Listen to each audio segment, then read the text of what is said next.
Hey guys, hello, I'm Hina. Welcome back to my YouTube channel. And if you're new here, please guys don't forget to subscribe. In this video, I'm going to cover the rest of the topic from the chapter development. So basically, this is the second part of the chapter development. Here, I'm going to cover income and other criteria, public facilities, and sustainability of development. And yeah guys, if you have not seen the first part of this chapter, please go and watch. The link is in the description box. So yeah guys, in this video I'm going to cover the second part. So let's get started. Here we comes on the first topic, that is income and other criteria. हमारा chapter है development और हम इसको किसके point of view से पढ़ रहे हैं? इकोनॉमिक्स के पॉइंट ऑफ व्यू से। अब जब डेवलपमेंट की बात आती है तो दो चीज़ें सामने आती हैं, दैट एज एन इंडिविजुअल मेरे लिए डेवलपमेंट क्या है? अच्छी इनकम, सिक्योरिटी, रिस्पेक्ट और मुझे इक्वल ट्रीट किया जाए, मुझे फ्रीडम मिले। If we talk about national development और रिलीजियस डेवलपमेंट तो हम इनकम के अलावा भी बहुत कुछ सोचते हैं। अब ये एट्रीब्यूट्स क्या हैं? हमने फर्स्ट पार्ट में पढ़ा था पर कैपिटा इनकम, लास्ट जो टॉपिक था उसमें। तो यहाँ पे भी उसी की बात हो रही है, पर कैपिटा इनकम के बारे में। यहाँ टेबल 1.3 में पर कैपिटा इनकम के कुछ फिगर्स दिए हैं, हरियाणा, केरला एंड बिहार। यहाँ कंपेयर हुआ है पर कैपिटा इनकम। तो इधर ये बताया हरियाणा का जो पर कैपिटा इनकम है वो ज़्यादा है as compare to Kerala and Bihar, और बिहार का जिसमें सबसे कम है। तो हमने जो लास्ट पढ़ा था फर्स्ट पार्ट में, उसमें ये था जिस कंट्री की पर कैपिटा इनकम ज़्यादा होती है वो मोर डेवलप्ड मानी जाती है। तो यहाँ हम हरियाणा, केरला एंड बिहार में कंपैरिजन कर रहे हैं, और यहाँ हरियाणा की पर कैपिटा इनकम ज़्यादा है एज़ कम्पेयर टू केरला और बिहार की जिसमें सबसे ज़्यादा कम है। So according to per capita income Haryana सबसे ज़्यादा डेवलप्ड है। Now here we come on table 1.4। यहाँ हरियाणा, केरला और बिहार में कंपैरिजन हो रहा है on the basis of infant mortality rate, literacy rate and net attendance ratio. इसके बेसिस पे इन लोग का डेवलपमेंट देखा जा रहा है। इन्फेंट मोर्टेलिटी रेट होता है number of children that died before the age of 1 year as a proportion of 1000 children born in that particular year. So here in Kerala, out of 1000 children born, 12 died before completing 1 year of age. But Haryana में just double है 36। And if we talk about Bihar तो वहाँ rate कितना है 42। और हमने table 1.3 में क्या देखा था? हरियाणा मोर डेवलप्ड है अगर हम पर कैपिटा इनकम के बेसिस पे हरियाणा को देखते हैं। Now if we read second column, then यहाँ जो फिगर्स दिए हैं वो 2011 के हैं, और जो इन्फेंट मोर्टेलिटी रेट थी वो 2015 एंड 16 की थी। तो यहाँ 2011 में 82, 94 और 62। तो यहाँ सबसे ज़्यादा लिटरेसी रेट कहाँ है? यहाँ सबसे ज़्यादा लिटरेसी रेट है केरला में, then in Haryana and then in Bihar. तो बिहार में यहाँ सबसे कम है। अब हम लास्ट कॉलम पे आते हैं, यहाँ नेट अटेंडेंस, और ये नेट अटेंडेंस है 14 to 15 एज ग्रुप के बच्चों की। एंड अगेन जो यहाँ फिगर आए हैं 61, 83 एंड 43, ये आए हैं सर्वे ऑफ 2013 एंड 14 से। यहाँ केरला का अटेंडेंस रेशो आ रहा है 83। सो हमें ये पता चल रहा है हरियाणा एंड बिहार के कंपैरिजन में जो केरला है उसका अटेंडेंस रेशो 83 है। सो हमें इससे क्या पता चल रहा है? जो केरला है वो एजुकेशन सिस्टम में क्या है? अच्छा है, डेवलप्ड है। और वहीं अगर बिहार की बात करें तो वहाँ मोर देन हाफ, और we can say half of the children are not attending class beyond class 8th। तो ये लोग क्या कर रहे हैं? क्लास अटेंड ही नहीं कर रहे हैं। इसीलिए जो बिहार का रेशो है वो 43 है, और ये बहुत कम रेशो है। And this is not good. Now the next topic is public facilities. अब इस टॉपिक में दिया हुआ है कि पब्लिक फैसिलिटीज़ के थ्रू कैसे डेवलपमेंट होता है या किया जाता है। तो पब्लिक फैसिलिटीज़ वो होती हैं जो गवर्नमेंट के थ्रू हमें ऑफ़र होती हैं। अब यहाँ दिया हुआ है कि हरियाणा की पर कैपिटा इनकम क्या थी? केरला से ज़्यादा थी। बट जब हमने टेबल 1.4 में देखा तो केरला की infant mortality rate, literacy rate या नेट अटेंडेंस रेशो सब किससे ज़्यादा था? हरियाणा से ज़्यादा। तो हम इस कंक्लूजन पे आते हैं कि हर चीज़ हम पैसों से नहीं खरीद सकते हैं। सो money in your pocket cannot buy all the goods and services that you may need to live well. So if here we talk about examples, pollution free environment हम अपने मनी के बेसिस पे नहीं खरीद सकते हैं, या अनएडल्ट्रेटेड मेडिसिन्स, जो प्योर मेडिसिन्स है, हमें क्या पता क्या चीज़ प्योर है क्या चीज़ नहीं है, तो वो भी हम मनी के बेसिस पे नहीं डिसाइड कर सकते हैं, नहीं खरीद सकते हैं। Money may also not be able to protect us from infections or infectious diseases. So इन सब चीज़ों में डेवलपमेंट के लिए हमें किसकी ज़रूरत पड़ती है? गवर्नमेंट की। वो हमें क्या प्रोवाइड करते हैं? Public facilities. अब ये फैसिलिटीज़ क्या होती हैं? ये फैसिलिटीज़ होती हैं जैसे गवर्नमेंट हमें प्रोवाइड कराती है एजुकेशन के लिए schools, book and many other services. Government ने 1995 में एक स्कीम स्टार्ट की थी, mid day meal, government schools में, और इसके पीछे एम ये था कि बच्चों को अच्छा न्यूट्रिशन मिल सके, अच्छे से खाना मिल सके, जिससे वो अच्छे से पढ़ाई कर सकें। एंड ये स्कीम आज तक गवर्नमेंट स्कूल्स में चल रही है। ये तो हो गई एजुकेशन की बात। अगर हम बात करते हैं इन्फेक्शंस की, सो पोलियो वैक्सीनेशन, पोलियो के लिए वैक्सीनेशन स्टार्ट करवाई थी गवर्नमेंट ने। सो यहाँ हमें ये देखने को मिल रहा है कि पब्लिक फैसिलिटीज़ का भी बहुत इम्पॉर्टेंट रोल होता है डेवलपमेंट में। If we talk about Kerala, तो वहाँ इन्फेंट मॉर्टेलिटी रेट जो है वो बहुत कम है, क्योंकि ये किसकी हेल्प से हो रहा है? गवर्नमेंट की हेल्प से। वहाँ पे अच्छी एजुकेशन मिल रही है, हेल्थ फैसिलिटीज़ वहाँ पे अच्छी हैं। And similarly in some states the public distribution system PDS functioning well.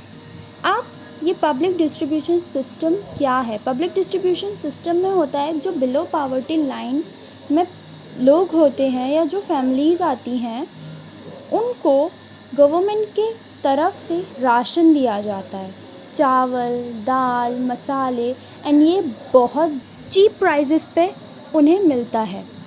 ये उन्हें इसलिए मिलता है so that they can make their life better. Activity 3, इसमें हमें BMI कैलकुलेट करना बताया है। What is BMI? BMI is a body mass index. इसे हम कैलकुलेट करते हैं वेट और हाइट की हेल्प से। इसका फॉर्मूला होता है BMI equals to weight upon height square. यहाँ वेट हम कैलकुलेट करते हैं किलोग्राम्स में एंड हाइट हम कैलकुलेट करते हैं मीटर्स में। अब यहाँ क्वेश्चन आता है कि BMI का यूज़ क्या है? So it use to calculate a healthy weight range from underweight to overweight people. Table 1.6 में कुछ डेटा दिया हुआ है regarding India and its neighbours for 2015। ये डेटा 2015 एंड 16 का है और ये डेटा दिया है ह्यूमन डेवलपमेंट रिपोर्ट ने। अब ये किसके बेसिस पे है?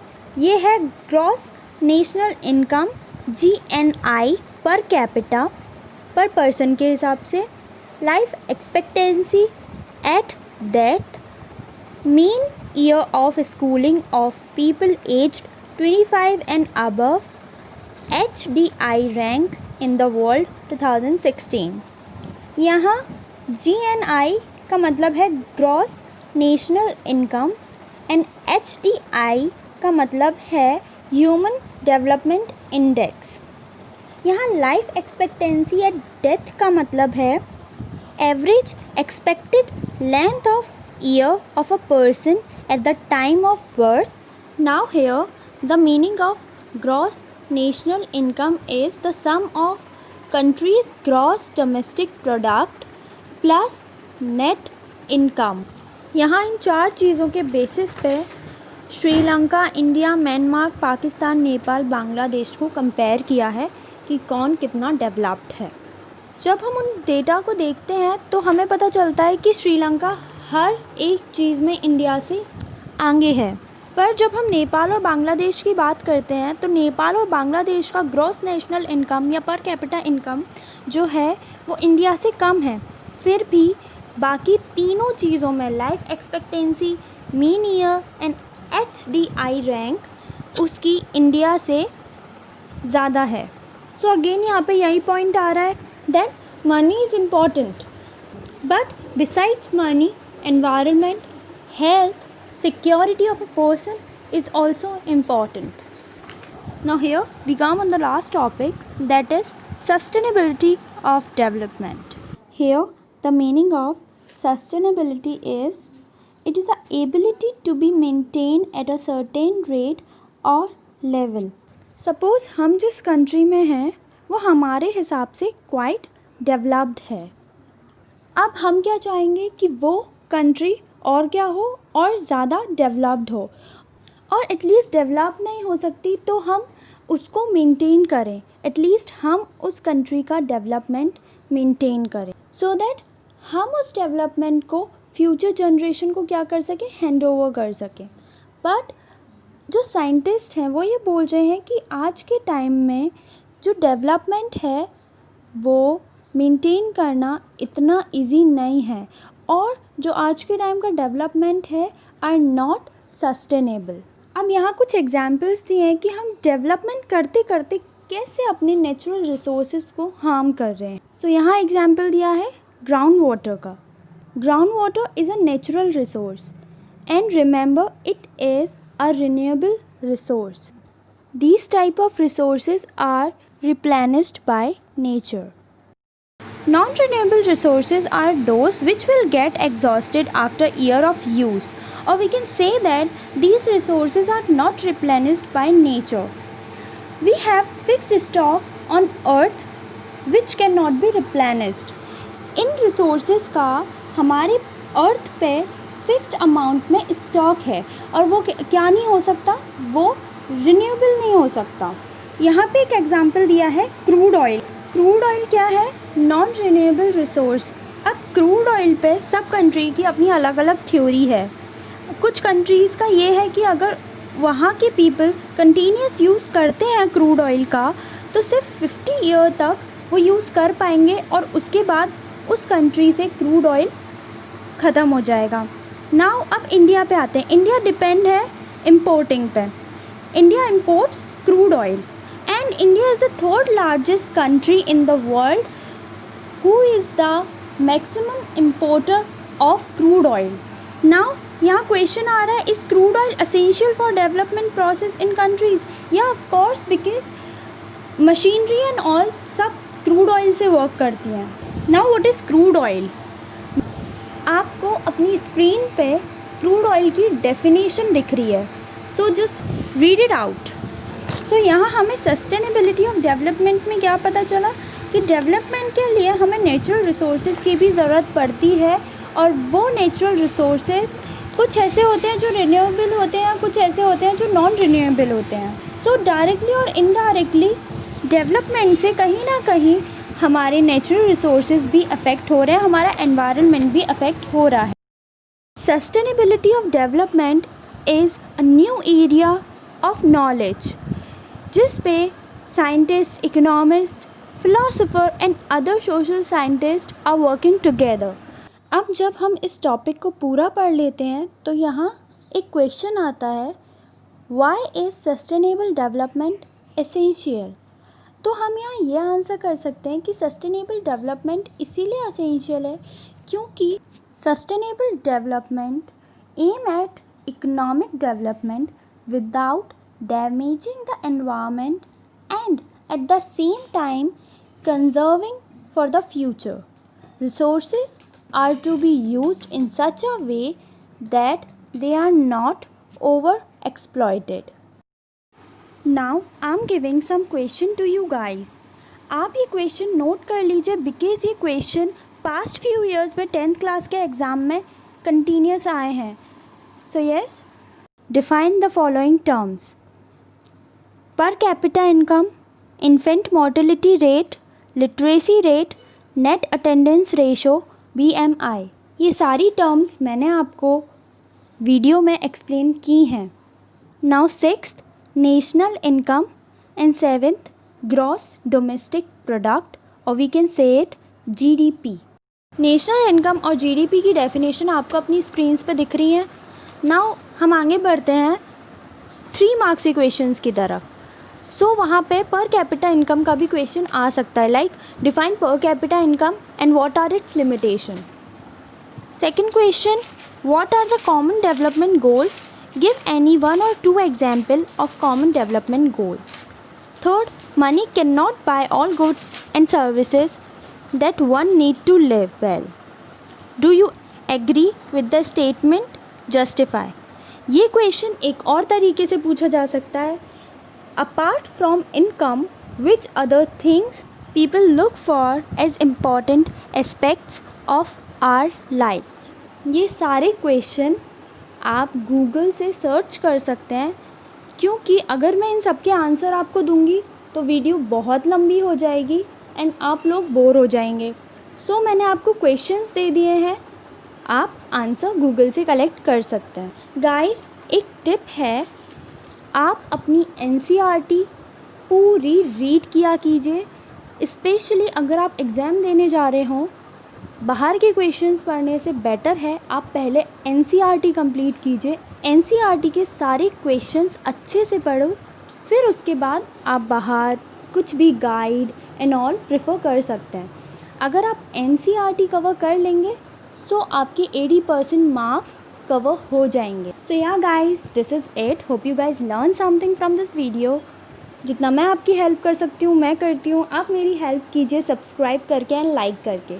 सो yeah guys, bye and stay tuned for the next video. Bye bye.